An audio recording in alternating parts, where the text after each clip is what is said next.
आपण श्रीमद भागवतमचा 4था स्कंदाचा 2ऱ्या अध्यायाचं वाचन करतोय.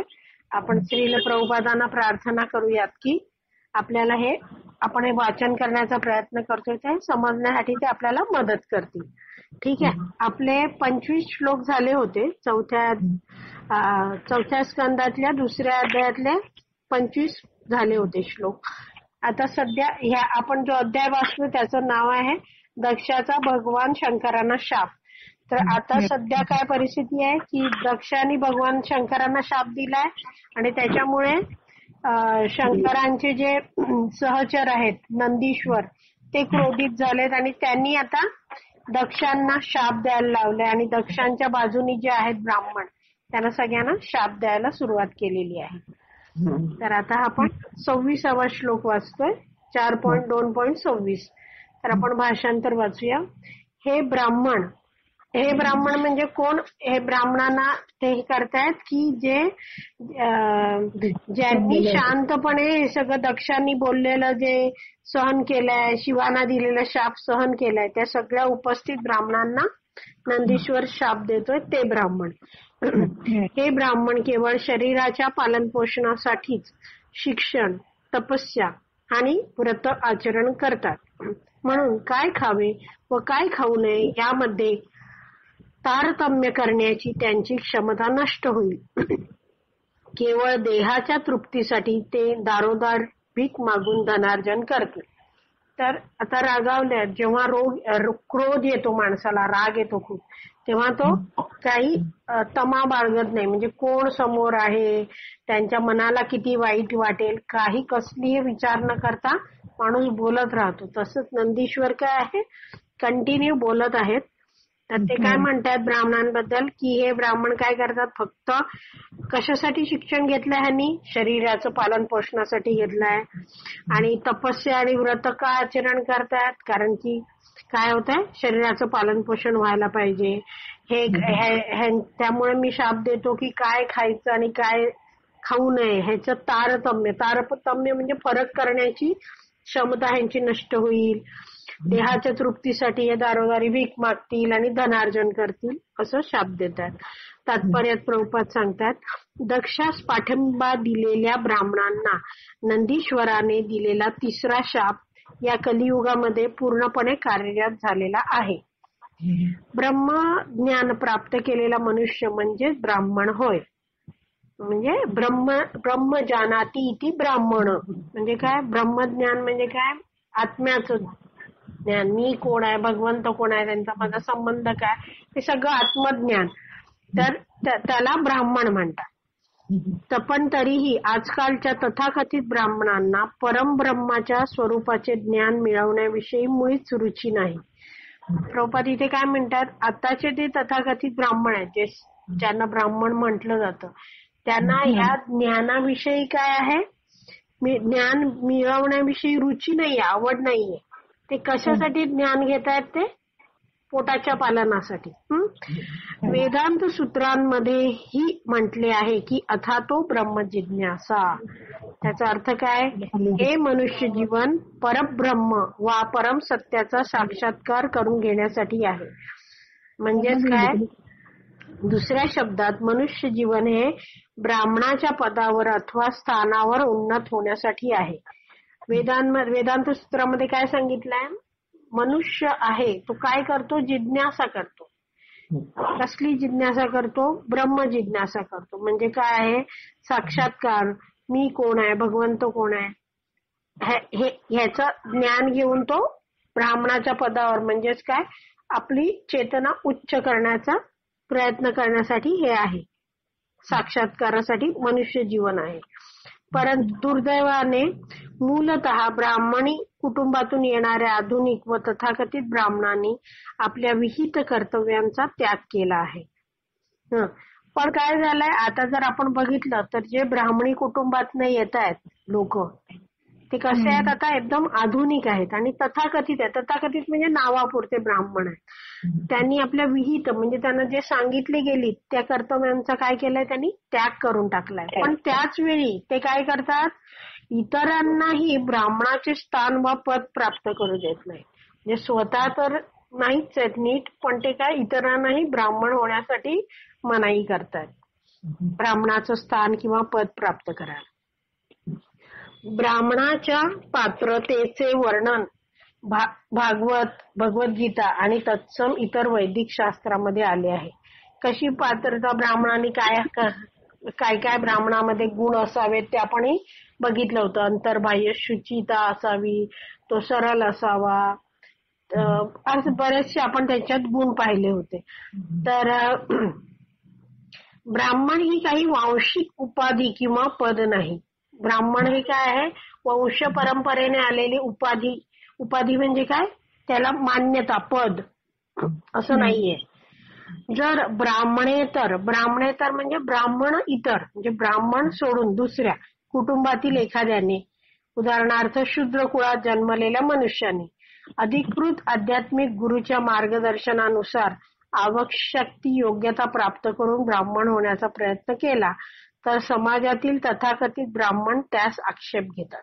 आता एक उदाहरण देतात प्रभुपाद, की जे ब्राह्मण नाहीयेत अशा कुटुंबातला एखादा, तर समजा शूद्र कुटुंबातला आहे, त्यांनी काय केलं, अधिकृत आध्यात्मिक गुरुचं मार्गदर्शन घेतलं. म्हणजे या ज्या गुरु शिष्य परंपरा आहेत, 4 गुरु शिष्य परंपरा आपण बघितल्या, त्यांना अधिकृत गुरु शिष्य परंपरा म्हणतात किंवा ऑथेंटिक म्हणतात, डिसायपल सक्सेशन. तर त्याच्यात काय आहे, त्या गुरुंच्या मार्गदर्शनानुसार त्यांनी काय स्वतः आवश्यक ती योग्यता प्राप्त केली आणि ब्राह्मण होण्याचा जरी प्रयत्न केला, तरी हे जे या समाजात जे आहेत ब्राह्मण तथाकथित, ते काय करतात, आक्षेप घेतात की नाही हे असं फक्त ब्राह्मणच ब्राह्मणासारखं राहू शकतो, पद मिळू शकतो, ब्राह्मण इतर कुटुंब यातला हे करू शकत नाहीत, असा विरोध करतात ते. अशा ब्राह्मणांना नंदीश्वराचा शाप मिळाल्याने त्यांची स्थिती अत्यंत वाईट झाली असून त्या स्थितीतून त्यांना भक्ष व अभक्ष यांमधील भेद कळत नाही व केवळ नश्वर देह व त्या देहाचे कुटुंब टिकवून ठेवावे म्हणून ते जगत असतात. तर ते काय करतात, असे हे जे ब्राह्मण आहेत, जे कसे आहेत, नंदीश्वराचा शापाचा परिणाम काय झाला आहे, त्यांची स्थिती खूप वाढली. हे पुढचं प्रभुपाद सांगतात की पुढे आता काय झालं, हे तर घडून गेलंय शाप, पण आता पुढे काय आहे, आपल्याला काय दिसतंय, काय खावं आणि काय खाऊ नये ह्याचा त्यांना भेद नाहीये. ते फक्त काय करतात, आपला जो शरीर आहे, नश्वर म्हणजे काय, नष्ट होणारं जे शरीर आहे ते, आणि हा देह आणि या देहाचे जे कुटुंबीय आहेत त्यांना टिकून ठेवण्यासाठी, त्यांचं लालन पालन करण्यासाठी ते जगत आहेत. अशा प्रकारचे पतित बद्धात्मे ब्राह्मण म्हणून घेण्यास मुळीच पात्र नाही. प्रभुपाद काय म्हणतात, असे हे बद्ध आत्मे आहेत, ते कसे आहेत, पतित आहेत आणि ह्यांना ब्राह्मण म्हणणं मुळीच योग्य नाही, ते ब्राह्मण म्हणून घेण्यास पात्र नाहीये. पण कलियुगात ते आपणच खरे ब्राह्मण असल्याचा दावा करतात आणि जर एखाद्या मनुष्याने खरोखरच ब्राह्मणाची गुणवत्ता प्राप्त करण्याचा प्रयत्न केला तर त्याच्या प्रगतीत ते बाधा आणतात. कारण त्यांना भय असतं की अरे आमचं पद जाईल आणि दुसरेच आम्हाला होणारा लाभ आहे तो दुसऱ्यानं होईल, म्हणून ते तसं करतात. वर्तमान युगाची अशी ही शोकांतिका आहे. प्रभुपाद काय म्हणतात, वर्तमान युग म्हणजे आता जे सुरू आहे, चालू आहे युग, त्याच्यात काही शोकांतिका आहे, म्हणजे दुःखद घटना आहे. तर चैतन्य महाप्रभूंबद्दल म्हणतात, श्री चैतन्य महाप्रभूंनी या विचारसरणीची कठोर शब्दात निंदा केली आहे. कोणत्या विचारसरणीची, हे जे म्हणतात की आम्ही जन्माने ब्राह्मण आहोत तर आम्हीच ब्राह्मण, बाकी कोणीच ब्राह्मणाचं पद घेऊ शकत नाही, असे म्हणणारे जे लोक आहेत, ही जी त्यांची विचारसरणी आहे ह्याची कठोर शब्दात निंदा करतात ते. रामानंद राय, आता रामानंद राय कोण आहेत, चैतन्य महाप्रभूंचे ते त्यांना भेटलेले एक असोसिएट आहेत, त्यांचे सहकारी आहेत, नंतर सहकारी झाले ते. हे रामानंद राय अतिशय बुद्धिवान होते. तर रामानंद रायांशी झालेल्या संवादामध्ये चैतन्य महाप्रभूंनी म्हटले आहे की एखादा मनुष्य ब्राह्मण कुळात जन्मलेला असो वा शूद्र कुळात जन्मलेला असो, गृहस्थाश्रमी असो वा संन्यासी असो, त्याला जर कृष्ण विज्ञान ज्ञात असेल तर त्याने आध्यात्मिक गुरु झालेच पाहिजे. तर हा श्लोक आहे ना, हा मध्यलीलेच्या 8व्या अध्यायात 128वा श्लोक आहे. तर तो म्हणतो किंवा विप्र किंवा न्यासी शूद्र केन नय येई कृष्ण तत्ववेत्ता सेई गुरु है. म्हणजे काय दिलंय, विप्र म्हणजे ब्राह्मण. तो काय ब्राह्मणच असायला पाहिजे असं नाही. तो ब्राह्मण एखादा असो किंवा शूद्र कुळात असो, गृहस्थाश्रमी असो किंवा संन्यासी असो, त्यांनी काय असलं पाहिजे, येई कृष्ण तत्ववेत्ता. जर त्याला कृष्ण भगवंतांविषयी विज्ञान ज्ञात आहे, माहिती आहे, तर काय होतं, तर सेई गुरु है, त्याला गुरु म्हणून आपण स्वीकारलं पाहिजे. असं श्री चैतन्य महाप्रभूंचे हरिदास ठाकूर आणि रामानंद राय यांसारखे अनेक तथाकथित शूद्र शिष्य होते. हरिदास ठाकूरही खालच्या ह्याच्यात जन्माला आले होते आणि रामानंद राय पण तसेच शूद्र शिष्य होते. श्री चैतन्य महाप्रभूंच्या षड गोस्वामी या 6 प्रमुख शिष्यांनाही ब्राह्मण समाजाने बहिष्कृत केले होते. आपण बघतो की षड गोस्वामींपैकी रूप गोस्वामी आणि सनातन गोस्वामी तर मुस्लिम राजाकडे चाकरी करत होते. पण महाप्रभूंनी आपल्या कृपेने त्यांचे सर्वोत्तम श्रेणीतील वैष्णवांमध्ये रूपांतर केले. महाप्रभूंच्या मार्गदर्शनामुळे आणि कृपेने हे सगळे काय झाले, सर्व उत्तम श्रेणीतले वैष्णव झाले. त्याबद्दल काही शंका आहे का? 27व्या श्लोकाला जायचं, काही शंका आहे? हरिबोल. हा, ठीक आहे. हा, 27वा श्लोक, त्याचं भाषांतर. अशा प्रकारे नंदीश्वराने जेव्हा संपूर्ण ब्राह्मण वंशाला शाप दिला तेव्हा त्यावर प्रतिक्रिया म्हणून भृगु ऋषींनी पुढील कठोर ब्राह्मणी शापाने भगवान शंकरांच्या अनुयायांची घोर निंदा केली. आता हे भृगु ऋषी कोण, ते आपण बघितलं होतं की ब्रह्माजींचे 10 पुत्र, त्यातले 10वे होते नारद मुनी आणि 9 होते ऋषी. त्यातले हे भृगु मुनी तिकडे उपस्थित होते. आता इथे त्यांना राग आला, आता कारण ते ब्राह्मण ना, त्यामुळे त्यांना राग आला. ब्राह्मण वंशाला शाप दिलाय म्हणून प्रतिक्रिया व्यक्त केली. भांडण म्हणजे काय, एक बोलला की दुसरा बोलतो, तसं हे सुरू झालं त्यांचं. कठोर ब्राह्मणी शापाने त्यांनी काय केलं, ते ब्राह्मण म्हणून त्या शापाला म्हणतात. इथे श्लोकात जर बघितलं 27व्या, तर शेवटचे 2 शब्द आहेत ते ब्रह्मदंडम दुरत्ययम. म्हणजे काय, ब्राह्मणाने दिलेली शिक्षा जी पार करण्यास कठीण आहे, दुरत्ययम आहे. छाप दिला आणि भगवान शंकरांच्या अनुयायांची घोर निंदा केली. तात्पर्यात प्रभुपाद सांगतात, ब्रह्मदंड किंवा ब्राह्मणाने दिलेल्या शापास उद्देशून दुरत्यया हा शब्द विशेषत्वाने योजिला आहे. ब्राह्मणाने दिलेला शाप हा अतिशय सामर्थ्यशाली असतो. यास्तव त्या शापाला दुरत्यया किंवा अनुल्लंघनीय असे म्हटले जाते. म्हणजे काय आहे, तो पार करण्याला खूप कठीण आहे. म्हणजे तो शाप फार डेंजर आहे, असं फार भयंकर आहे असं. भगवद्गीतेमध्ये भगवंत सांगतात, भौतिक प्रकृतीचे कठोर नियम पार करून जाणे अशक्य आहे. दैवी एषा गुणमयी मम माया दुरत्यया, ते सांगतात ना की कसं आहे, कठोर आहे. तसंच हे कसं आहे, हे शाप पण आहे ब्राह्मणांनी दिलेला, तो उल्लंघून जाणे अशक्य आहे असं प्रभुपाद सांगतात. तथापि भौतिक जगातील शाप वा वरदान ही शेवटी भौतिक निर्मितीच आहे.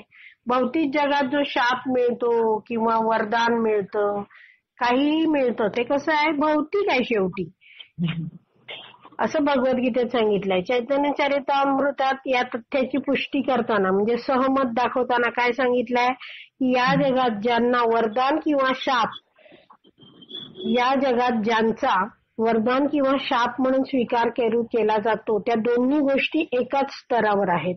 कारण ते दोन्ही शाप आणि वरदान भौतिकच आहे.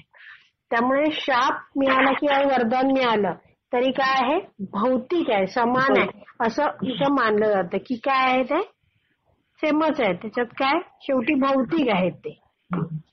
म्हणून भगवद्गीतेत 7.14 मध्ये सांगितल्याप्रमाणे या भौतिक प्रदूषणातून मुक्त होण्यासाठी मनुष्याने काय करायला पाहिजे, भौतिक प्रदूषण म्हणजे काय, ह्या जगात आपण अडकलेलो आहोत जन्म मृत्यू जरा व्याधीच्या चक्रात. आणि तर ते काय केलं पाहिजे मनुष्याने, पूर्ण पुरुषोत्तम भगवंतांचा आश्रय घेणं आवश्यक आहे. म्हणून म्हणतात ना, दैवी एषा गुणमयी मम माया दुरतया मामेव ये प्रपद्यन्ते माया मेताम तरंती ते. जर अशी कठीण आहे सगळं, पण कसं आहे, जर भगवंत म्हणतात मला जर शरण आला तर काय होणार, तुम्ही त्या मायेलाही पार करून जाऊ शकाल. सर्व ऐहिक वरदाने आणि शाप यांच्या पलीकडे जाऊन भगवान श्रीकृष्णांचा आश्रय घेणे आणि त्या दिव्य स्तरावर स्थित राहणे हा सर्वोत्तम मार्ग आहे.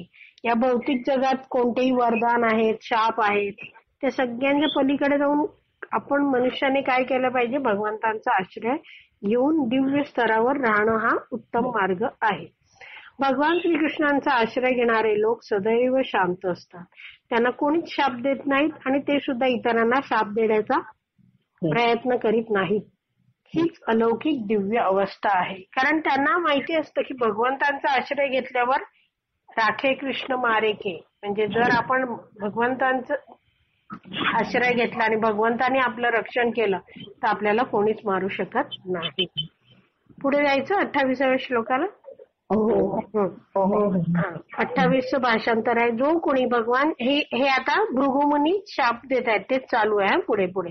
जो कोणी भगवान शंकरांना संतुष्ट करण्याचे व्रत घेईल अथवा अशा व्रतांचे पालन करील तो खचितच एक पाखंडी नास्तिक होईल आणि दिव्य शास्त्रांच्या तत्वांपासून च्युत होईल.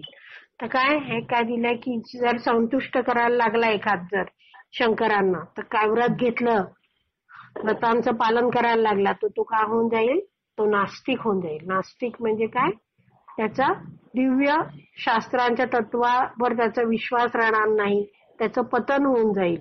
असं तात्पर्यात प्रभुपाद सांगतात. शिवभक्त कधी कधी भगवान शिवांच्या चारित्र्याचे अनुकरण करीत असल्याचे दिसते. उदाहरणार्थ भगवान शंकरांनी हलाहल सागर प्राशन केला बघा, समुद्र मंथन झालं तेव्हा हलाहल विष आलं होतं. भगवान श्रीकृष्णांच्या कृपेने भगवान शंकरांनी ते हलाहल ते विष होतं ते प्राशन केलं. पण त्यांची कॉपी करण्यासाठी, अनुकरण म्हणून त्यांचे जे अनुयायी आहेत शंकरांचे, ते काय करतात, अनुकरण करतात आणि गांजासारख्या मादक द्रव्यांचं सेवन करतात. म्हणून येथे असा शाप दिलाय की जर एखाद्याने अशा गोष्टीचे अनुकरण केले तर तो काय होईल, नास्तिक होऊन जाईल, वैदिक तत्वांच्या विरुद्ध जाईल.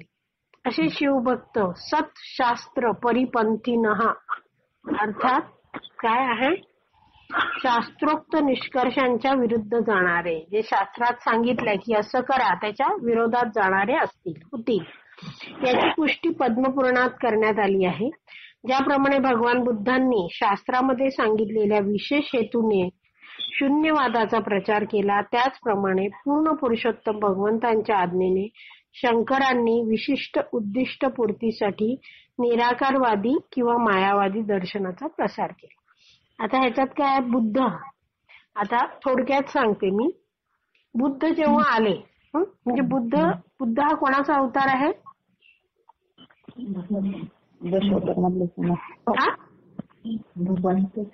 भगवान श्रीकृष्णांचा अवतार आहे. दशावतारामध्ये येतात ना बुद्ध. तर काय आहे, हे ब्राह्मण कसे यज्ञ का करत होते त्यावेळची परिस्थिती सांगते, बुद्धांचा अवतार होण्याच्या वेळची परिस्थिती. यज्ञ कशासाठी करत होते, यज्ञ ऍक्च्युअली कसा केला जातो की यज्ञात जेव्हा एखादा घोडा अर्पण केलाय किंवा प्राणी अर्पण केलाय, तर कसं असतं की तो प्राणी त्या यज्ञात अर्पण केला जातो, त्याचा बळी दिला जातो आणि त्याला चांगली गती मिळून त्याला मनुष्य प्राप्ती होते, भक्त म्हणजे त्याला आध्यात्मिक चेतना त्याची उच्च होते, असं म्हणजे त्याची गती चांगली होते पुढे, असं ह्याच्यासाठी. पण हे ब्राह्मण काय करायला लागले, चुकीचं वागून फक्त जिव्हा तृप्तीसाठी, हे सगळे शाप मिळाल्यामुळे काय वागायला लागले, ते खाण्यासाठी ते अनेक प्राण्यांचा बळी द्यायला लागले. समज, हा ब्राह्मण लोक. हा, आणि मग त्यावेळी काय झालं, भगवान कृष्णांनी काय केलं की अवतार घेतला बुद्धाचा आणि प्रचार काय केला त्याच्यात, त्याच्यात असा प्रचार केला की कशात हे सांगितलंय, हे असे यज्ञ करा, वेदांमध्ये सांगितलंय की नाही. त्यामुळे बुद्धांनी येऊन वेदांना नाकारलं. कारण त्यावेळची परिस्थिती काय होती, ब्राह्मण सांगायचे वेदांमध्ये सांगितलंय म्हणून आम्ही हे यज्ञ आणि बळी देतो आणि हे करतो. त्याच्यामुळे बुद्ध आले आणि त्यांनी वेदांना नाकारलं आणि काय सांगितलं, बुद्ध शरणम गच्छामी, ते आहे ना, बुद्धम शरणम गच्छामी. बुद्ध कोण आहे, स्वतः कृष्णच आहेत. म्हणजे त्यांनी काय केलं, सगळ्या लोकांना भगवंतांनी मला शरणी आहेत सांगितलं. पण त्यावेळची भाषा तशी होती ती, कारण की डायरेक्ट सांगता येत नव्हतं, कारण या ब्राह्मणांमुळे खूप गजब झाला होता. ठीक आहे, हे गोंधळ बुडाला होता समाजात. ठीक आहे, मग असा बराच बुद्धवादाचा प्रचार झाला आणि वेदांना नाकारलं गेलं. मग आता वेदांना नाकारलंय, पण परत वेदांना पुन्हा आणण्यासाठी भगवंतांनी शिवजींना कार्य दिलं. ते मग शिवजी शंकर आहेत, ते शंकराचार्य म्हणून आले आणि त्यांनी काय केलं, पुन्हा वेदांचा स्वीकार केला. त्यांनी असं केलं, वेदांचा स्वीकार केला आणि काय केलं, पण निराकारवाद सांगितलं की आपण पण भगवंत होऊ शकतो, असं मायावाद प्रचार केला तो. म्हणजे काय केलं, स्टेप बाय स्टेप. पहिले बुद्धांच्या वेळी काय होतं, लोक सगळे त्रासले होते या ब्राह्मणांमुळे. मग बुद्ध आले आणि वेदांना नाकारलं, मग लोक बुद्धांना शरण गेले. मग शंकराचार्य आले आणि त्यांनी काय केलं, परत वेदांना स्वीकारलं. असं करत करत मग पुढे पुढे आपण जसं हे याच्यात येईल फ्लो, तसं तसं मी सांगत जाईन की पुढे काय झालं ते. पण इथे असं शंकराचार्यांनी हे केलं, म्हणजे वेदांना स्वीकारलं पण निराकारवाद त्यांनी प्रचार केला. ठीक आहे, पण तरीही शंकराचार्यांचं जर तुम्ही शास्त्र बघायला लिहिलेलं, तर त्यात काय लिहिलेलं असतं, भज गोविंदम भज गोविंदम भज गोविंदम मूढमते. ते लिहितात काय की हे मूर्खांनो, काय करा, तुम्ही गोविंदाचं भजन करा. पण ते ह्याला म्हणतात टाइम, प्लेस अँड सर्कमस्टन्सेस. त्या काळानुसार, त्या काळाची तशी गरज होती म्हणून शंकराचार्यांनी तसा उपदेश केला. ठीक आहे, म्हणून इथे दिलंय की भगवान बुद्धांनी शास्त्रामध्ये सांगितलेल्या विशेषतः हेतूने शून्यवादाचा प्रचार केला. हे बुद्धांनी शून्यवाद म्हणजे काय, फक्त या जन्माचाच, पुढे जन्मच नाही, शून्य, सगळं शून्य आहे, मेल्यानंतर सगळं शून्य, त्याला शून्यवाद म्हणतात. म्हणून प्रभुपादांची प्रार्थना आहे बघा, आपण प्रभुपादांचं मंत्र बोलतो आणि मग दुसरं मंत्र आहे निर्विशेष शून्यवादी. निर्विशेष म्हणजे हेच निराकार, जे निराकारवाद आहे, आणि शून्यवाद, शून्यवाद म्हणजे बुद्धवाद, आणि निराकार म्हणजे हा मायावाद, असं. तर ह्याच्यातनं प्रभुपादांनी पाश्चात्य सगळ्या देशाला काय तारून नेलं प्रचार करून. तर हे आहे, त्याप्रमाणे प्रचार केला. आणि त्याप्रमाणे पूर्ण पुरुषोत्तम भगवंतांच्या आज्ञेने शंकरांनी विशिष्ट उद्दिष्ट पूर्तीसाठी निराकारवादी किंवा मायावादी दर्शनाचा प्रसार केला. ठीक आहे, कळलं हे? दुसरा पॅरेग्राफ. वैदिक निष्कर्षांच्या विरुद्ध असणाऱ्या तात्विक मतप्रणालीचा प्रचार करणे हे कधी कधी आवश्यक असते. हे का केलं, कारण की त्या वेळची ती गरज होती म्हणून.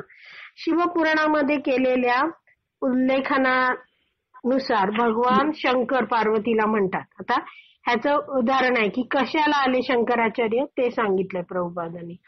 कलियुग शंकर पार्वतीला म्हणतात, शिवपुराणामध्ये येतं हे की कलियुगामध्ये ते एका ब्राह्मणाचे रूप धारण करतील आणि मायावादाचा प्रचार करतील. ठीक आहे, यास्तव शिवांचे उपासक सामान्यतः मायावादाचे अनुयायी असलेले आढळते. स्वतः शंकर काय म्हणतात, मायावादम असतशास्त्रम. त्यांनी काय सांगितलेलं आहे, शंकर स्वतः काय म्हणतात की मायावाद हे शास्त्र आहे, कसं आहे, असत आहे. असत म्हणजे काय, सत नाहीये, खरं नाहीये असं. या ठिकाणी असत शास्त्र म्हणजेच काय आहे, ते निर्विशेष मायावादी दर्शन म्हणजेच काय, परमेश्वराशी एकरूप होण्याची विचारसरणी. म्हणजे ते काय म्हणतात, मायावादी लोक काय म्हणतात, मी जीव आहे पण एक दिवस काय होणार, मी भगवान होणार, ते भगवंतात एकरूप होणार. हा असं, अशी ही विचारसरणी आहे. तर भृगु मुनींनी शाप दिला, काय दिला की भगवान शंकरांची उपासना करणारे लोक या मायावादी असतशास्त्राचे अनुयायी होतील.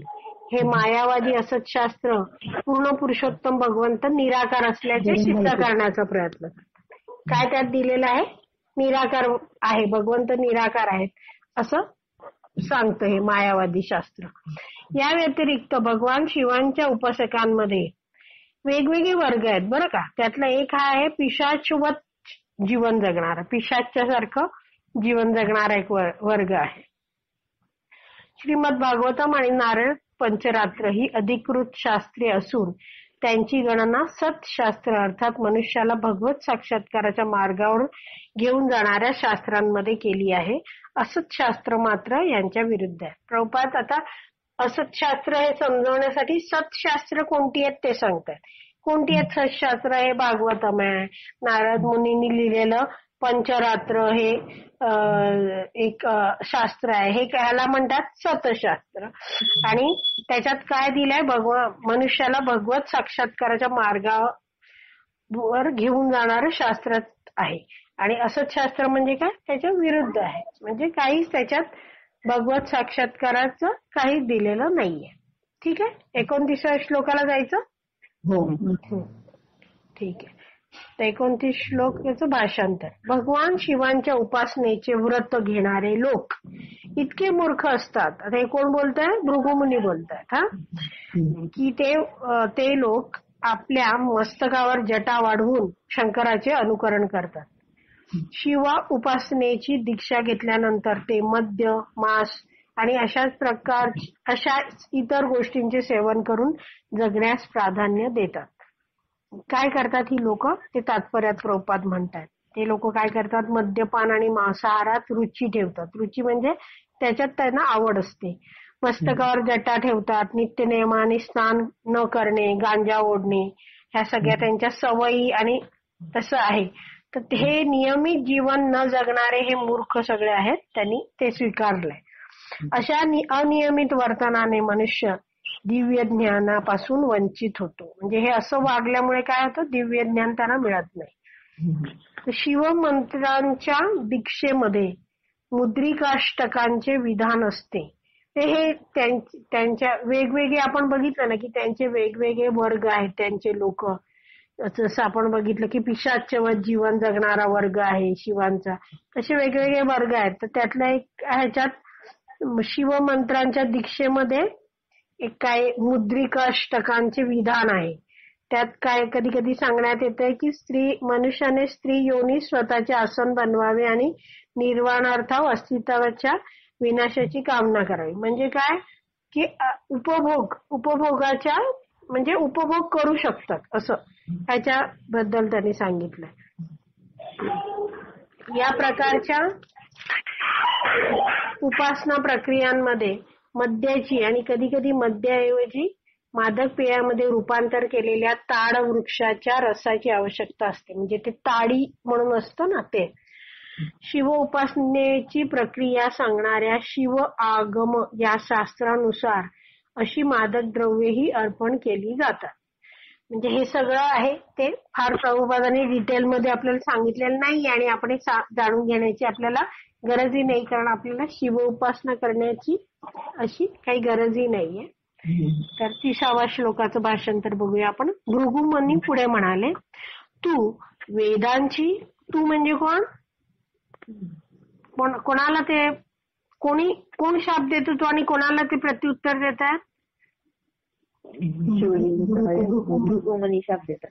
नंदीश्वर आतापर्यंत नंदीश्वरांनी शाप दिले होते ना, आता भृगुमुनी शाप द्यायला लागले. म्हणून भृगुमुनी पुढे म्हणाले, तू म्हणजे कोण?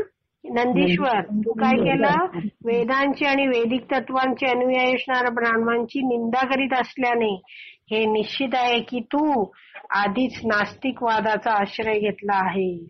ते काय म्हणतायत की तू काय करतोयस? हे ब्राह्मणांची निंदा करतोयस. कसे आहेत ब्राह्मण? हे ब्राह्मण वेदांचे अनुयायी आहेत, वैदिक तत्वांचे अनुयायी आहेत आणि त्यांची निंदा करतोय. म्हणजे काय?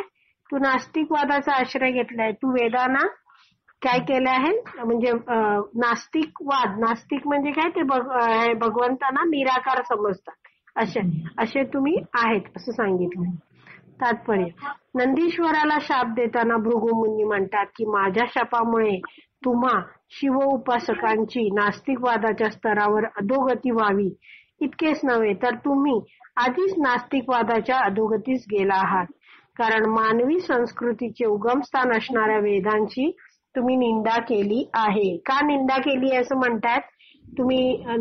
भृगुमुनी का म्हणतात की हे नंदीश्वर तुम्ही वैदिक वेदांची निंदा केली आहे का म्हणतात? कारण तुम्ही वेदांची आणि वेदांचे तत्वांचे अनुयायी असलेले जे ब्राह्मण आहेत त्यांना शाप दिला ना, म्हणजे काय झालं, तुम्ही वेदांची पण निंदा केली असं म्हणून म्हणता येते. मानव समाज हा बुद्धिमान वर्ग, संरक्षक वर्ग, उत्पादक वर्ग आणि कामगार वर्ग या गुणवत्तेनुसार पाडण्यात आलेल्या विविध प्रकारच्या श्रेणींवर आधारित आहे. म्हणजे काय, मानवी समाज हा बुद्धिमान वर्ग, बुद्धिमान वर्गाला एक नाव काय दिलंय, ब्राह्मण. संरक्षक वर्ग म्हणजे आता संस्कृत मध्ये बघा आहे ब्राह्मण म्हणजे काय, ब्रह्म जानाति इति ब्राह्मण, तो बुद्धिवान आहे, तो इतरांना मार्गदर्शन करू शकतो. संरक्षक वर्ग म्हणजे काय, क्षत्रत्रायते इति क्षत्रिय, म्हणजे तो क्षत्रिय आहे, तो समाजाचं संरक्षण करतो. उत्पादक वर्ग आहे तो काय करतो, कृषी, गोरक्षा, वाणिज्य. कृषी म्हणजे शेती करतो, गोरक्षा गायींची रक्षण करतो, पालन करतो, आणि वाणिज्य म्हणजे उत्पादन, व्यापार करतो. कृषी म्हणजे उत्पादन करणं, शेती करणं, उत्पादन करणं. आणि कामगार वर्ग, कामगार वर्ग म्हणजे सर्वांची सेवा करणारा. तर शूद्र या गुणवत्तेनुसार पाडण्यात आलेल्या विविध प्रकारच्या श्रेणींवर आधारित आहे. काय आहे, कोण आधारित आहे, मानवी समाज आहे. आता वेद मनुष्याला आध्यात्मिक अनुशीलन आणि आर्थिक विकास साधता यावा व इंद्रिय तृप्ती नियंत्रित करता यावी म्हणून अचूक मार्गदर्शन देतात. वेद काय करतात, वेद कशासाठी दिलेले आहेत की मनुष्याने काय केलं पाहिजे, आपली आध्यात्मिक प्रगती केली पाहिजे म्हणून वेद असतात. तर त्यात काय दिलंय, मनुष्याला काय शिकवतं, आध्यात्मिक अनुशीलन, आध्यात्मिक भक्तीसाठी प्रगतीसाठी काय कार्य करायचं ते शिकवतं. आणि आर्थिक विकास पण करता यायला पाहिजे. आणि काय, इंद्रिय तृप्ती करा जर गृहस्थाश्रमात असाल, पण ती कशी हवी, नियंत्रित हवी. यासाठी अचूक मार्गदर्शन देत असतात वेद. ठीक आहे. या मार्गदर्शनाद्वारे तो म्हणजे कोण, मनुष्य भौतिक प्रदूषणातून मुक्त होऊन आध्यात्मिक स्वरूपाच्या अहम ब्रह्मास्मी आपल्या खऱ्या अवस्थेप्रत उन्नत होऊ शकतो. म्हणजे काय आहे, मनुष्य काय आहे, हे सगळं त्याला कर्तव्य तर करायचीच आहेत, पण त्याच्यासोबत काय करायचंय, त्याला आध्यात्मिक जीवन कसं जगायचं ह्याचं सगळं मार्गदर्शन केलं जातं. आणि त्यामुळे ह्या परिस्थितीत जर पृथ्वीवर भौतिक जीवनात असूनही तो काय असू शकतो, आध्यात्मिक स्वरूपाचं जीवन जगू शकतो आणि आपल्या खऱ्या अवस्थेप्रत उन्नत होऊ शकतो. म्हणजे काय, भक्तीत तो आणखीन उन्नत होऊ शकतो. जीव जोपर्यंत भौतिक अस्तित्वाच्या प्रदूषणामध्ये असतो तोपर्यंत त्याला जलचरापासून ते सर्वोच्च ब्रह्मदेवांच्या पदांपर्यंतच्या अनेक देहांमधून संक्रमण करावे लागते. आता काय, जन्म, मृत्यू, जरा, व्याधी म्हणजेच काय, भौतिक अस्तित्वाचं प्रदूषण, बरोबर. त्यात जिथपर्यंत आहे तोपर्यंत त्याला काय करायला लागणार, पुन्हा जन्म, पुन्हा मृत्यू, याच्या चक्रात. जलचर, जलचर म्हणजे जल म्हणजे पाणी, चर म्हणजे फिरणारा, पाण्यात फिरणारा म्हणजे मासे वगैरे. त्या जलचरांपासून सर्वोच्च ब्रह्मदेवांपर्यंत, ब्रह्मदेवांचं पद, ह्याच्यापर्यंत त्याचं अनेक देहांमधून संक्रमण म्हणजे फिरायला लागतं त्याला.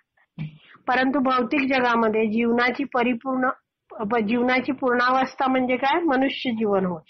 फक्त भौतिक जगात कुठे तुम्ही जीवनाची परिपूर्णता प्राप्त करू शकता, मनुष्य जीवनात. का, कारण मनुष्य जीवनात पुढे काय करतो, मनुष्याने पुढील जन्मी कशी उन्नती साधावी याच्याबद्दल वेदांमध्ये सांगितलंय. हा जन्म मिळतो कसा आपल्याला, आदल्या जन्मामुळे, बरोबर. आपण कदाचित गरीब घरात जन्मलोय, कदाचित आपण कसे दिसतोय, मग आपल्यावर कोणता खटला चालू आहे, आपल्याला कोणते रोग आहेत, आपले पैशाची हे सगळं जे आहे आपल्याला माता पिता कोणते मिळणार सगळं हे सगळं आपल्या पूर्वकर्मानुसार मनुष्य ही कर्मयोनी आहे. पण वेद काय शिकवतं पुढच्या जन्मी कशी उन्नती व्हावी त्यासाठी आपल्याला वेद सांगतं की या जन्मी तू काय कर भक्ती मार्गाचं आचरण कर आध्यात्मिक उच्च स्तरावर जा. ठीक आहे असं निर्देश करतं मार्गदर्शन करतं. अशा प्रकारचे निर्देशन करणारे वेद काय आहे माते समान आहेत. वेदांना माता म्हटलं जातं आणि वेदांचे ज्ञान असणारे ब्राह्मण हे पित्या समान आहे. काय वेदांचं ज्ञान असणारे लोक ब्राह्मण पित्या समान काय आहेत कारण अपेक्षा काय आहे की या ब्राह्मणांनी आधी स्वतः वेदांचं ज्ञान घ्यायचं आणि इतरांना ते वाटायचं म्हणून ते पित्या समान आहे. म्हणून एखाद्याने जर वेद आणि ब्राह्मणांची निंदा केली तर स्वाभाविकपणे तो नास्तिकवादाच्या स्तरावर अधपतित होतो. म्हणजे काय इथे जे भृगुमुनींनी शाप दिलाय त्याचं हे प्रभुपाद सांगतायत की असं जर वेद आणि ब्राह्मणांची निंदा केली तर ऑटोमॅटिक असतो नास्तिकवादाच्या स्तरावर त्याचं मनुष्याचं पतन होतं असं सांगितलं. तर नास्तिक म्हणजे प्रभुपाद आणखीन सांगतात की नास्तिक या वैदिक शब्दाचा नेमका अर्थ काय आहे वेदांवर विश्वास न ठेवता एखाद्या कपोल कल्पित धर्म प्रक्रियेची निर्मिती करणारा असा आहे.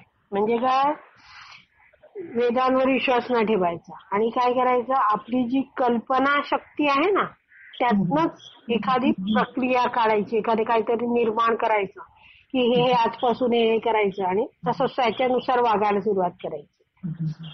म्हणजे कल्पना शक्तीवरचं तर्कानुसार आपली.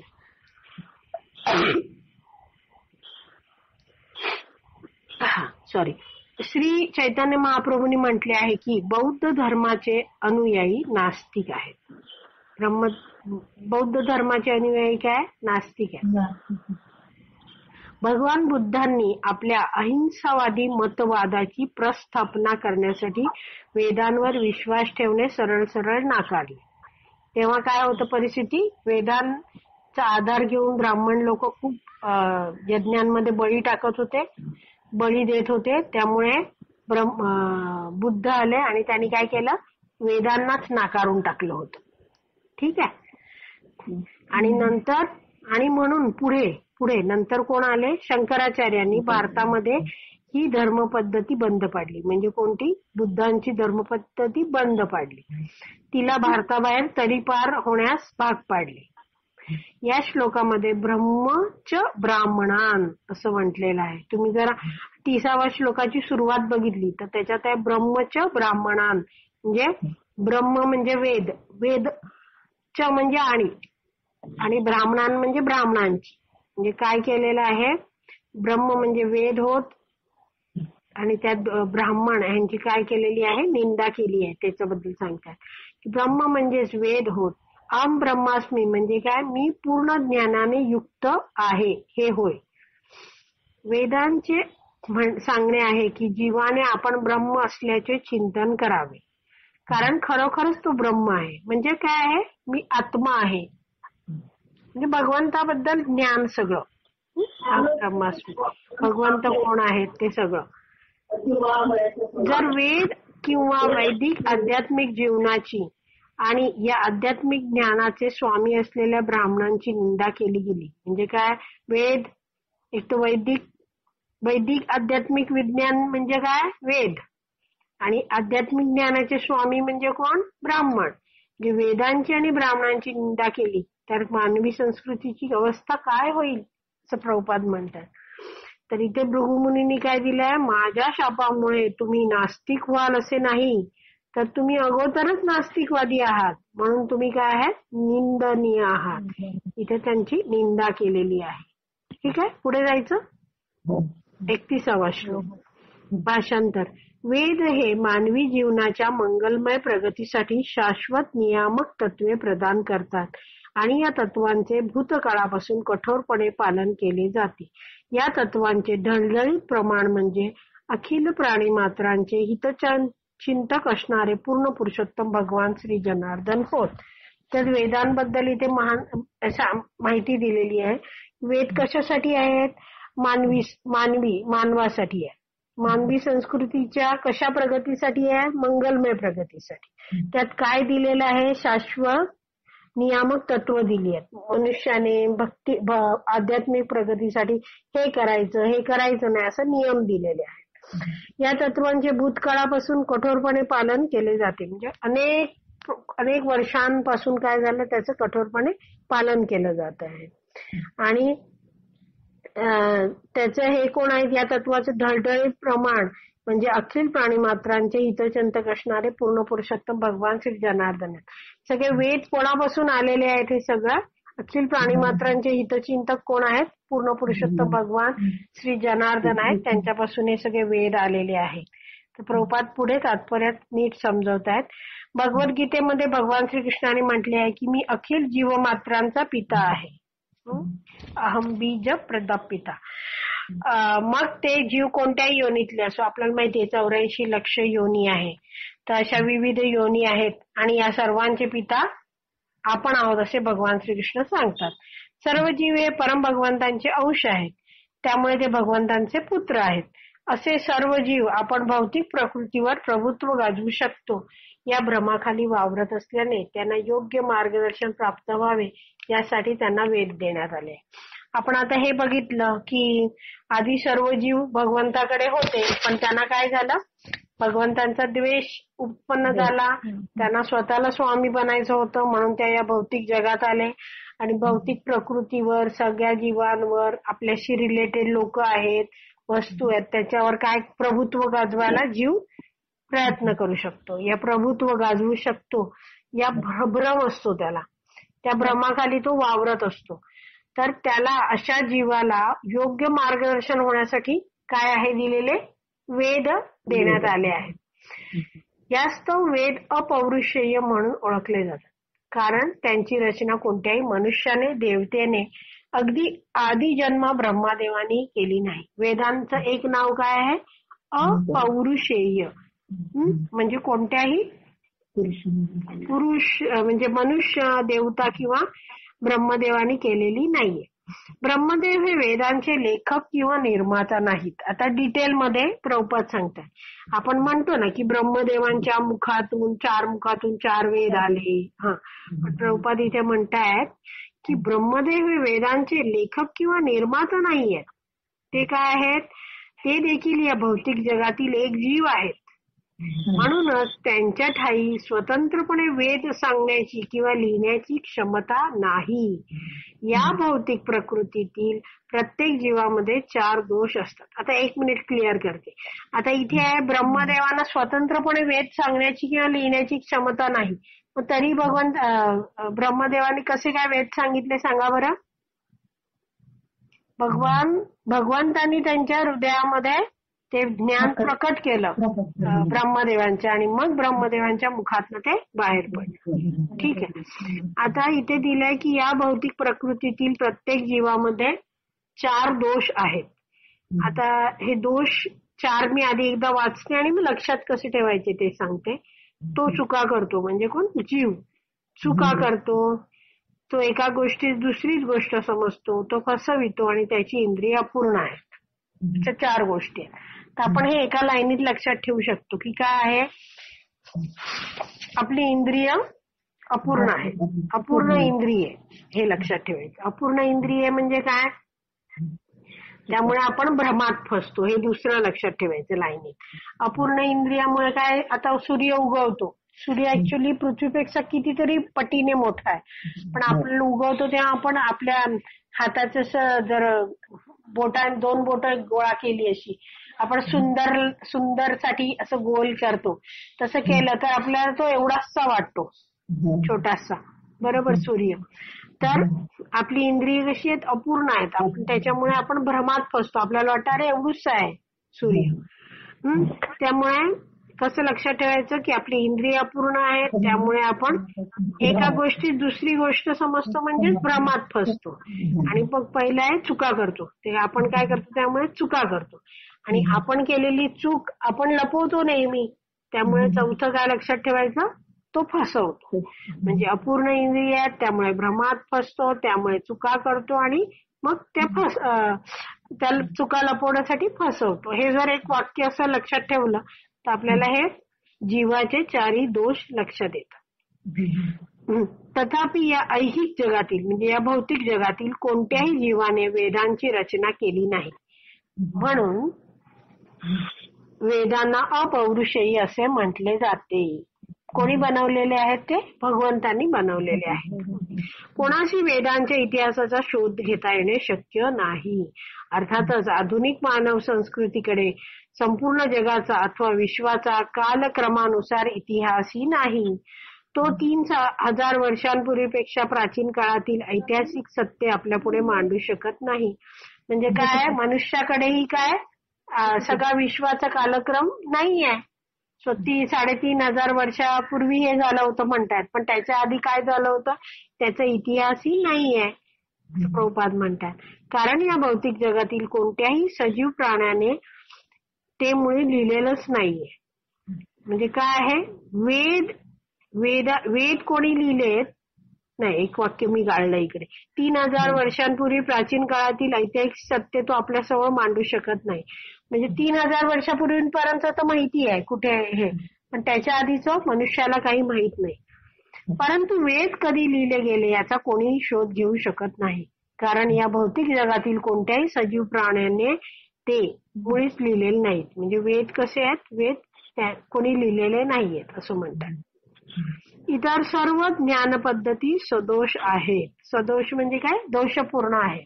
कारण त्या या भौतिक जगाची निर्मिती असलेल्या मनुष्याने किंवा देवतेने लिहिलेल्या वा सांगितलेल्या आहेत. म्हणजे वेद सोडले तर बाकीच्या सगळ्या ज्ञान पद्धती आहेत त्या कशा आहेत, कोणीतरी म्हणजे मनुष्याने लिहिल्या किंवा देवतेने सांगितल्या किंवा लिहिलेल्या आहेत. परंतु भगवद्गीता कशी आहे, भगवान श्रीकृष्णाने सांगितलंय, त्यामुळे ती अपौरुषेयी आहे.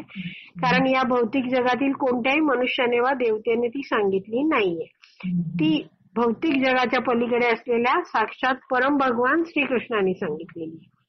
या तथ्याची स्वीकृती म्हणजे ती भगवंतांनी सांगितलंय हे तथ्य म्हणजे खऱ्याची स्वीकृती कोणी कोणी केलाय, शंकरासारख्या प्रगाढ विद्वानाने पण केली आहे. इथे का शंकराचार्यांचं नाव दिलंय, कारण शंकराचार्य निराकारवादी आहेत असं सांगितलं होतं. तरी ते म्हणतात की हो, भगवद्गीता कोणी लिहिलेली आहे, श्रीकृष्णाने लिहिली आणि त्यांनी भगवद्गीतेची खूप स्तुती केलेली आहे. पुढे प्रभुपाद म्हणतात, मग रामानुजाचार्य व मध्वाचार्यांविषयी काय सांगावे. म्हणजे रामानुजाचार्य तर श्री संप्रदायाचे आचार्य आहेत आणि मध्वाचार्य तर ब्रह्म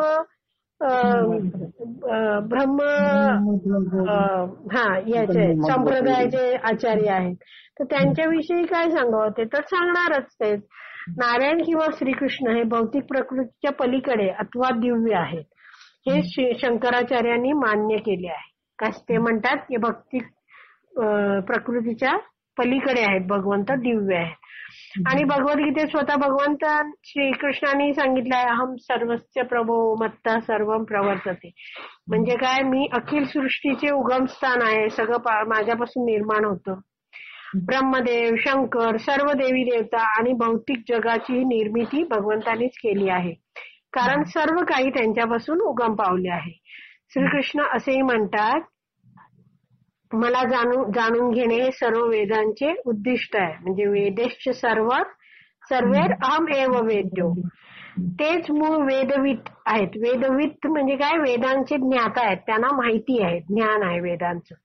आणि तेच मूळ वेदांत कृत म्हणजे कर्ता, वेदांताचे संकलक आहेत. ब्रह्मदेव हे काही वेदांताचे रचनाकार नाही. त्यांना फक्त भगवंतानी जे ज्ञान दिलं ते ब्रह्मदेवांनी पुढे प्रकट केलं. ठीक आहे.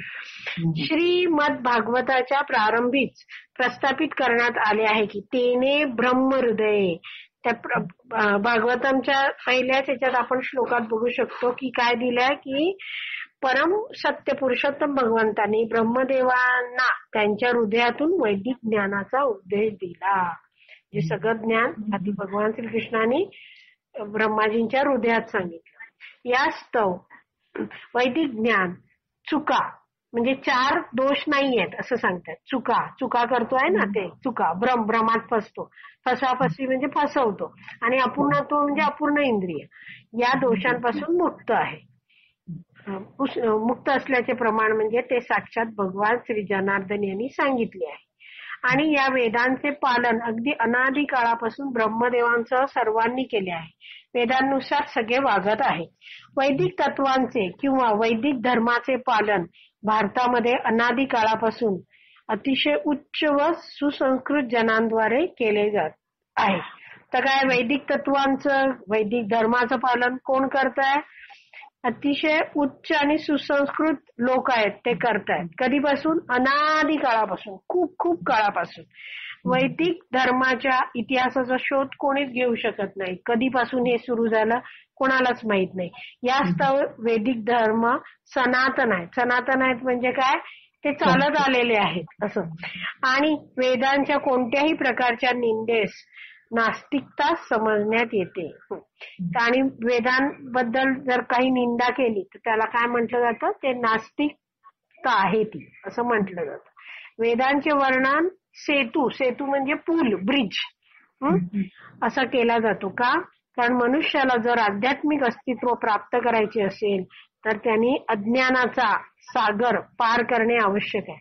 आपण म्हणतो ना, ओम अज्ञानात मी पडलेलो आहे, तिमिर काळोखात पडलेलो आहे, असं आहे ना. तसं अज्ञानाचं सागरात पडलेलो आहोत आणि आपल्याला या अथांग सागर पार करण्यासाठी कोणता सेतू हवा असतो? वेद हा सेतू हवा असतो. आणि वेद सेतूप्रमाणे, ब्रिज प्रमाणे कार्य करून काय करतात? आपल्याला आध्यात्मिक अस्तित्व प्राप्त करून देण्यास मदत करतात. ठीक आहे, पुढचा पॅराग्राफ वाचायचा. गुण आणि कार्यक्षमता यांनुसार मानवी समाजाचे विभाजन 4 वर्गांमध्ये कसे करावे याचे वर्णन वेद करतात. आपल्याला ही माहिती आपण बघितलं होतं. गुण कर्म विभागशः म्हणजे ब्राह्मण, क्षत्रिय, वैश्य, शूद्र कसे कार्य करतात ते आपण आधी बघितलं होतं. आहे ते पुढे दिलेलंही. ही विभाजन पद्धती पूर्णतः विज्ञानाधिष्ठित असून ती सुद्धा सनातन आहे. कारण कोणीही तिच्या इतिहासाचा शोध घेऊ शकत नाही आणि तिला अंतही नाही. आता कोणीही वर्णाश्रम व्यवस्था बंद पाडू शकत नाही. म्हणजे आता एखादा उठला, आता आपण माणूस सांगू, एक काय नाव सांगूया आपण, अरुण नावाचा माणूस आला हा, आणि तो म्हणतो की नाही हे वर्णाश्रम व्यवस्था बंद आहे, हे ब्राह्मण, क्षत्रिय, वैश्य, शूद्र बोलायचं नाही.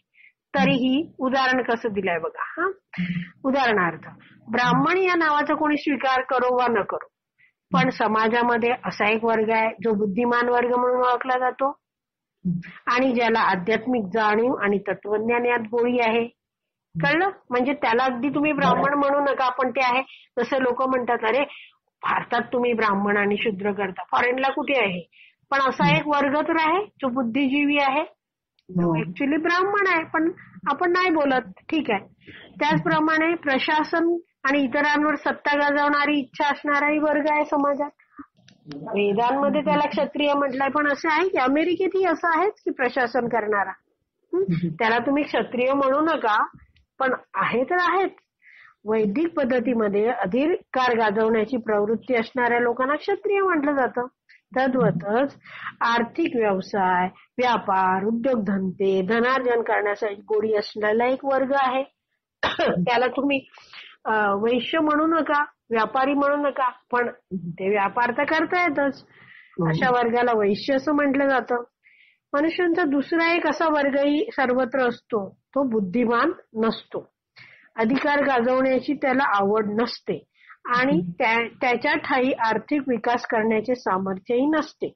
तर असा जो एक वर्ग आहे, काय तो जो बुद्धिमान नाही, म्हणजे तो वरच्या ह्याच्यात पण येत नाही. आपण जर पहिलं स्टेप बघितले. दुसरं काय, दुसऱ्यांवर अधिकार गाजवू शकत नाही तो. तिसरं काय आहे, त्याच्या ठायी आर्थिक विकास ते करण्याची हे नाही, व्यापार वृत्ती नाही. त्याच्यात फक्त काय आहे, तो फक्त इतरांची सेवा करू शकतो. या वर्गाला शूद्र म्हटलेले आहे. ही वर्णाश्रम पद्धती सनातन आहे, कधी काळापासून चालत आली आहे. ती अनादी काळापासून चालत आलेली आहे आणि ती तशी भविष्यातही चालू राहील. ती बंद पाडण्याचे सामर्थ्य जगामध्ये कोणाकडेच नाही. यास्तव ही सनातन धर्म पद्धती शाश्वत असल्या कारणाने मनुष्य वैदिक तत्वांचे अनुसरण करून स्वतःला आध्यात्मिक जीवनाच्या सर्वोच्च स्तरावर उन्नत करू शकतो. म्हणजे हे तुम्ही जरी म्हणू नका ब्राह्मण, क्षत्रिय, वैश्य, शूद्र, पण हे आहेच ही व्यवस्था. आणि इथे काय आहे, मनुष्य काय करू शकतो, आपल्या आपल्याला जे दिलेलं आहे, जे कार्य दिलेलं आहे त्याच्या अनुसारात वेदांच्या मार्गदर्शनानुसार आपल्या कार्यांमधून काय करू शकतो, तो आध्यात्मिक उन्नती करू शकतो. त्यात सगळी डिटेल दिली की तुम्ही हे असाल तर तुम्ही काय करा, ते असाल तर काय करा, असं सगळं मार्गदर्शन उपलब्ध आहे. तर आपण हे पुढचं एक पॅरेग्राफ वाचू आणि थांबूया. आणि मग हे ब्राह्मण, क्षत्रिय, वैश्य, शूद्र ते समजण्यासाठी एक छोटीशी स्टोरी सांगेन, म्हणजे तुम्हाला कळेल. असे म्हटले जाते की पूर्वकाळी ऋषीमुनींनी या पद्धतींचं पालन केलं आणि म्हणूनच वैदिक संस्कृतीचे पालन करणे म्हणजे समाजाच्या आदर्श शिष्टाचाराचे पालन करणे होय. म्हणजे हे अनुसरण वैदिक काळापासून पूर्व काळापासून ऋषीमुनींनीही केलं. तथापि परंतु कोण, त्याच्या विरुद्ध कोण आहेत, दारुडे, मादक द्रव्यांच्या सेवनाच्या अधीन असलेले, संभोग जीवनाच्या आहारी गेलेले, नियमित स्नान न करणारे, गांजा ओढणारे जे शिव उपासक आहेत, ते काय करतात, या सर्व मानवी शिष्टाचारांच्या ते विरुद्ध आहेत. याचा निष्कर्ष असा होतो की वैदिक तत्वांच्या विरुद्ध बंड करणारे लोक हे काय करतात, स्वतःच वेदांच्या अधिकृततेचे प्रमाण आहेत, कारण ते वैदिक तत्वांचे पालन न करता पशुवत होतात. म्हणजे वेदांमध्ये काय सांगितलंय की हे करणारे काय आहेत, वेदांनुसार चालणारे लोक आहेत. पण हे जर पालन नाही केलं तर काय आहे, असं म्हटलं जातं ना की द्विपाद पशु, तसं आहे. म्हणून इथे दिलंय वैदिक तत्वांचं पालन न करता ते पशुवत होतात. ते माणूस म्हणून दिसतात पण त्यांचं आचरण कसं आहे, पशुवत आहे. पशुवत का म्हटलंय, कारण की मनुष्यालाच काळजी असते आपलं आध्यात्मिक प्रगती कशी होईल. तो प्रश्न विचारू शकतो की हे का घडतंय, पण पशु विचारत नाही. त्यामुळे हे कसे आहेत, फक्त भोगी वृत्तीचे आहेत त्यामुळे, आणि अस्वच्छ राहणारेचे आहेत. मानवी शिष्टाचाराच्या विरुद्ध असणारे हे लोक पशुवत आहेत. असे पशुवत लोक म्हणजे वैदिक नियमांच्या सर्व श्रेष्ठत्वाचे प्रमाण होत. म्हणजे असे लोक पाहिल्यावर आपल्याला कळतं की वैदिक नियम कसे श्रेष्ठ आहेत आणि त्याचं पालन करून मनुष्य कसे आध्यात्मिक प्रगती करू शकतो. तर एक छोटस हे सांगते माहिती, म्हणजे आपण हे ब्राह्मण, क्षत्रिय, वैश्य, शूद्र हे लोकांना पटत नाही बोलणं, बरोबर. पण एक शाळा आहे समजा, तर शाळेमध्ये आहे ना वेगवेगळ्या प्रकारची मुलं असतात वर्गामध्ये. तर एका वर्गात आता बाई यायच्यात, अजून आता जे शिक्षिका यायच्यात, टीचर यायच्यात. तर कसं आहे की एक जो वर्ग आहे ना, एक जो मुलगा आहे तो काय करतो, बाई येण्याच्या आधी मुलांना काहीतरी श्लोक वगैरे म्हणून घेतो, कोणाला काही येत नसेल तर तो शिकवतो. असा जो आहे तो काय आहे, ज्ञान देणारा असा एक गट असतो. मग दुसरा एक असतो ना, तर आता समजा मुलं सगळी बसलीत बाईंची, ती शिक्षक याची वाट बघत, त्याच्यात बाजूच्या वर्गातला एखादा मुलगा आला आणि हळूच खडू चोरतोय. तर अशी काही दानगी जरा मजबूत पोरं अशी उठतात आणि त्याला थांबवतात, सेव्ह करतात. म्हणजे आपल्या वस्तू जाऊ नये, चोरीला जाऊ नये म्हणून रक्षण करतात. ठीक आहे, म्हणजे हा दुसरा एक वर्ग आहे. मग तिसरा एक वर्गातली अशी जी मुलं असतात, म्हणजे एका टाईपची मुलं, ती कशी असतात, आता त्यांचे बाबा त्यांना पेन्सिल आणून देतात. समजा 1 रुपयाची पेन्सिल आणून दिली तर ते वर्गात येतात आणि मुलांना सांगतात, बघ ही माझी किती सुंदर पेन्सिल आहे. दुसरी मुलं म्हणतात, अरे कितीला रे, अरे 2 रुपयाला आहे, घे. म्हणजे काय करतात, ते व्यापार करतात. 1 रुपयाची पेन्सिल 2 रुपयाला. आणि एखाद दुसरी अशी काही मुलं असतात जी काय करतात, बाई यायच्यात त्या आधी काय करतात, उठतात, नॅपकिन किंवा डस्टर आहे तो स्वच्छ पाखडतात आणि काय करतात, अख्खा फळा स्वच्छ पुसतात. आणि मग येऊन बसतात मागच्या बेंचवर आणि बाई येऊन शिकवायला लागल्या की झोपून जातात. हो. अशी काही मुलं असतात. तर ही सगळी आपण जी 4 नावं न घेताही आपण ही पाहू शकतो की ही वृत्ती आहे लोकांची. की काहींमध्ये बेसिकली आहे जे शिकवू शकतात, काही जण आहे ते रक्षण करण्याची, अधिकार गाजवण्याची त्यांच्यावर वृत्ती असते.